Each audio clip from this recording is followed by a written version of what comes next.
শুধুমাত্র আব্বুর সাপোর্টেই সেকেন্ড টাইমটা প্রিপারেশন নেওয়া, এক্সামগুলো দেওয়া।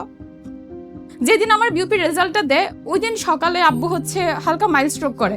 প্রথমবার যখন কোথাও চান্স পাইনি, মেডিকেল প্রিপারেশন ছিল, যখন মেডিকেল হওয়ার এক্সাম দিলাম চান্স হয়নি, আশেপাশে থেকে বা বাসা থেকে সাপোর্টের ব্যাপারটা মনে হয় ওইখানেই শেষ হয়ে গেছিল।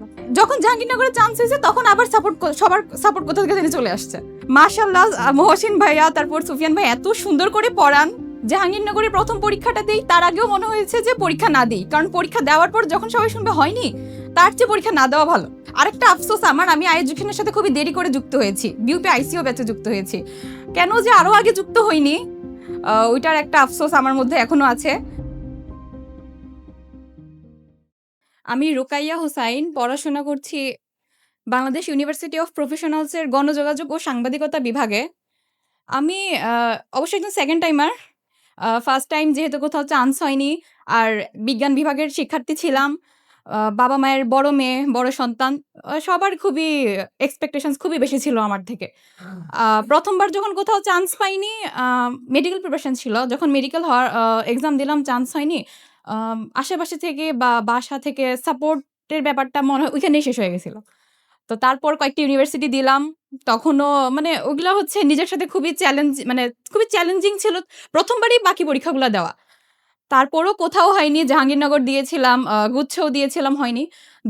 সেকেন্ড টাইম এসে যখন বিভাগ পরিবর্তনের সিদ্ধান্ত নেই, তখন তো ব্যাপারটা এমন ছিল যে আজীবন সায়েন্স পড়ে এখন বিভাগ পরিবর্তনের প্রিপারেশনটার কোনো মানেই হয় না, এর চেয়ে কোনো প্রাইভেটে ইউনিভার্সিটিতে ভর্তি হয়ে যাওয়া আরো ভালো হবে। তখন আসলে সাপোর্টটা কারোই ছিল না। আহ, আব্বু আব্বু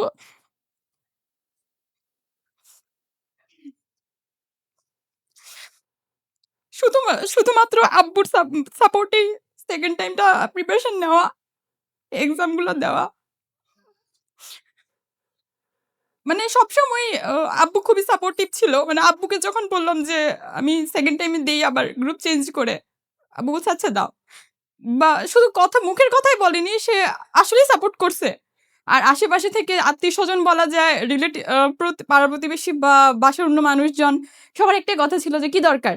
একটা বছরে লস হচ্ছে, আর আর্টসের সাবজেক্টে পড়ে কি করবে? কোনো একটা প্রাইভেট ইউনিভার্সিটিতে সায়েন্সের কোনো সাবজেক্টে ভর্তি হয়ে গেলে তো হয়। তারপরও ওই যে ধৈর্য ধরে সেকেন্ড টাইম প্রিপারেশন নেওয়া, তারপর এক্সামগুলো দেওয়ার আগে গিয়ে মনে হইতো যে ভুল করলাম নাকি, হয়তো প্রাইভেটে ভর্তি হয়ে যাওয়াই ভালো হইতো। মানে খুবই চ্যালেঞ্জিং ব্যাপার ছিল যে মানে সবার এতগুলো, আর খুবই ওভার থিঙ্কিং করি, তো দেখতাম যে কারো কথাগুলো নিতে পারতাম না। মানে ভাবতাম যে আচ্ছা যাই বলুক আমি আমার এক্সাম দিই, তারপরও নিতে পারতাম না। হুটহাট মনে হইতো যে ভুল করতেছি, মনে হয় সেকেন্ড টাইম প্রিপারেশন নেওয়া, প্রাইভেটে ভর্তি হয়ে যাওয়াটাই খুবই ভালো ডিসিশন হইতো। তারপরও যাক পরীক্ষা দিলাম। আমি সেকেন্ড টাইম বেশি ফর্ম তুলিনি, জাহাঙ্গীরনগরের বিওপি আর হচ্ছে কুমিল্লা ইউনিভার্সিটির ফর্ম তুলেছি, যেহেতু আমি কুমিল্লার মেয়ে, বাসা কুমিল্লা। জাহাঙ্গীরনগরের প্রথম পরীক্ষাটা দিই, তার আগেও মনে হয়েছে যে পরীক্ষা না দিই, কারণ পরীক্ষা দেওয়ার পর যখন সবাই শুনবে হয়নি, তার চেয়ে পরীক্ষা না দেওয়া ভালো। পরীক্ষা দিলাম, আলহামদুলিল্লাহ জাহাঙ্গীরনগরে আমার চান্স হয়। মানে যখন জাহাঙ্গীরনগরে চান্স হয়েছে তখন আবার সবার সাপোর্ট কোথা থেকে জানি চলে আসছে। মানে খুবই অবাক করা ব্যাপার ছিল।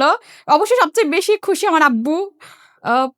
তারপর আব্বু আমাকে বলতেছিল যে তুমি বিউপি প্রিপারেশন নাও, আব্বু চাইতো যে বিউপিতে পড়ি। তারপর আবার গিয়ে বিউপির এক্সাম দিলাম, FASS এর এক্সাম দিলাম। তারপর আবার কেন জানি মনে হচ্ছিল হয়তো FSSS মনে হয় না হবে, বা যদি না হয়, তাই সবসময় এরকম একটা ওভারথিংকিং কাজ করতো। তারপর FSSS এর পরীক্ষার আগেও আব্বুকে বলতেছিলাম যে ঢাকায় আর কেন আছি, চলে যাই, একটা পরীক্ষা তো দিছি আর দিব না। আব্বু বললো যে না, তুমি ওইটাও দাও পরীক্ষা। তারপর যখন পরীক্ষা দিলাম, রেজাল্ট আসলো, দেখলাম যে FSSS হয়েছে, মানে এটাতেই হইলো। আবার আরেকটা ব্যাপার কি, মানে আব্বু তো একদম বরাবরই খুব সাপোর্টিভ ছিল। যেদিন আমার বিউপির রেজাল্টটা দেয় ওই দিন সকালে আব্বু হচ্ছে হালকা মাইল স্ট্রোক করে।